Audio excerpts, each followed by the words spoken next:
George Middleton had led the regiment, the Bucks of America, in the American Revolution.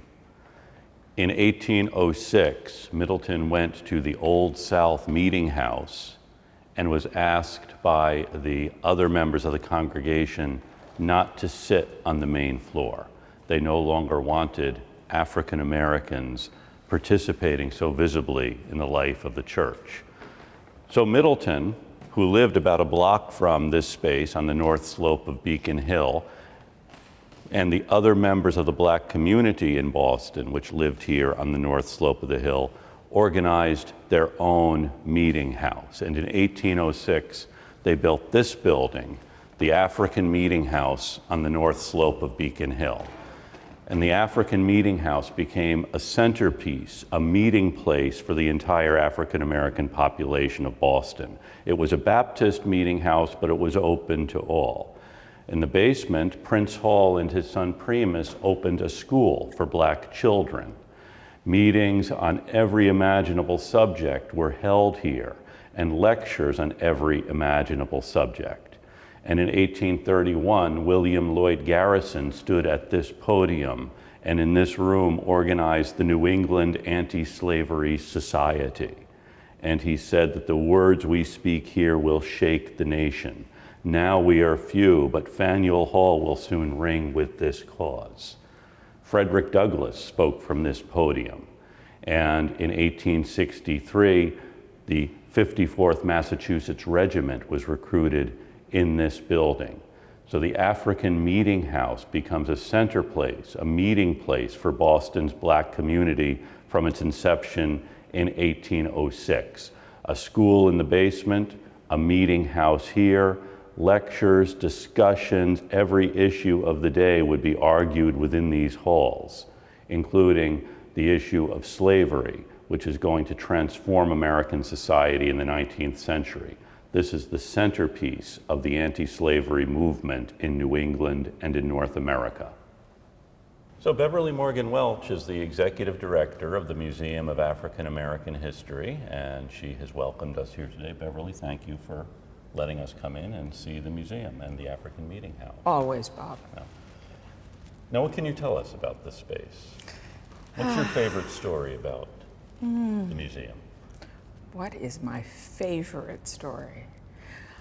I suppose one of my favorites is of Frederick Douglass speaking at Tremont Temple, and a group of Boston gentlemen run him out of Tremont Temple. This is a speech that has to do with John Brown.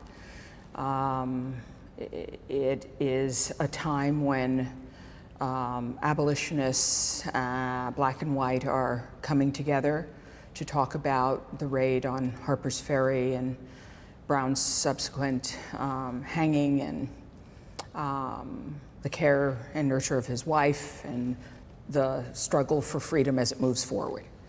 And they are run out of Tremont Temple and come here to the meeting house to continue the meeting.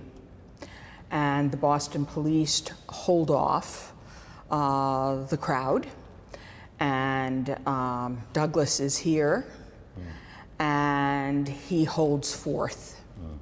And later on, there are Blacks who talk about this, like John J. Smith, who's on our Black Heritage Trail, and he says, there is never a time that this meeting house was overrun.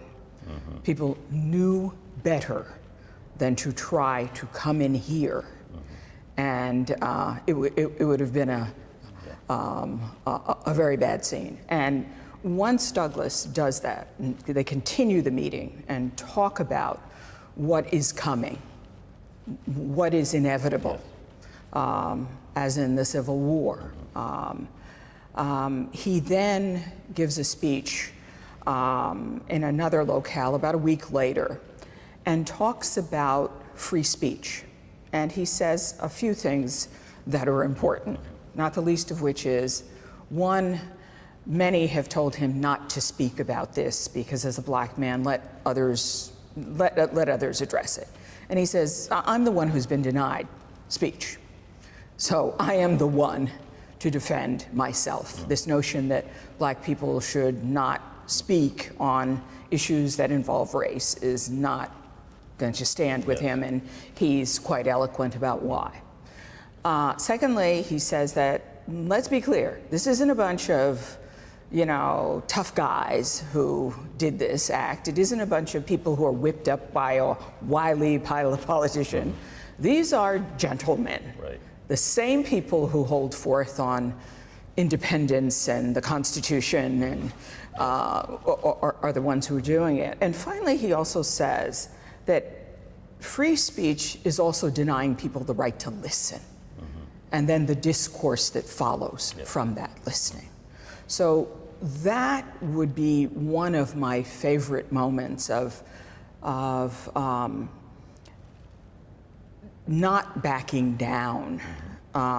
People see black people of that time and think that everyone must have been cowed and afraid, and it wasn't just that it was Douglass. It's the whole group of people who are gathered there. It's the people of this church. It's black and white abolitionists, and they will be heard.